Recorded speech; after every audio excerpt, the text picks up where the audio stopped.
కుల వివక్షణ వ్యతిరేక పోరాట సంఘం ఆధ్వర్యంలో సమావేశం జరిగింది.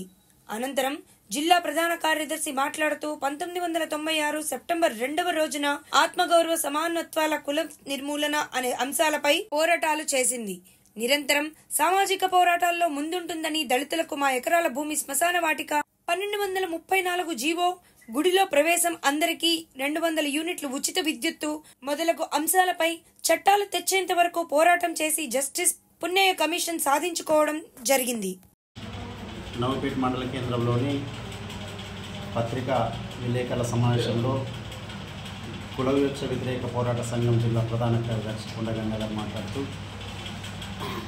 కేవీపీఎస్ ఆవిర్భవించి 1996 నుంచి ఇప్పటి వరకు 28 సంవత్సరాల పూర్తి చేసుకున్న సందర్భంగా మరి 4వ జిల్లా మహాసభలు జరుపుకుంటున్నాయి.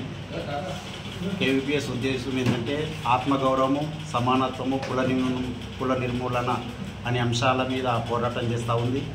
మరి సాధించిన అంశాలు 2 క్లాసుల పద్ధతిని అణచివేయడము, కులాంతర వివాహాలు అనే చట్టాన్ని తీసుకురావడము, తర్వాత 3 గజాల భూమి అనేటువంటి దళితులకు ప్రత్యేకంగా రావడం అనే చట్టం తీసుకురావడము, ఇంకోటి గుడిలో ప్రవేశము, అదేవిధంగా 200 యూనిట్లు దళితులకు ఉచితము అనేటువంటి సమస్యల మీద పోరాటం చేసి సాధించుకున్న సందర్భంగా అదేవిధంగా పున్నయ్య కమిషన్ తీసుకొచ్చి గ్రామాన తీసుకొచ్చి దళితులకు ఉన్నటువంటి సమస్యల మీద సమగ్రంగా విచారణ చేసి చట్టం తీసుకొచ్చిన సందర్భంగా మనము సాధించుకున్నటువంటి సందర్భం.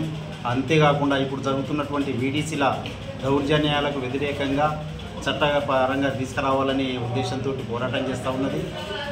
సమాజంలో సామాజిక తరగతులను అంతరాయం కలగకుండా చేసేటువంటి ప్రయత్నంలో కొనసాగుతుంది. కాబట్టి ఈ కేవీపీఎస్ అనేటువంటిది కుల వివక్ష వ్యతిరేక పోరాట సంఘం అనేటువంటిది నిరంతరము సామాజిక పోరాటం చేస్తూ ఉంటుంది. దీన్ని విజయవంతం చేయాలని కోరుతా ఉన్నాం.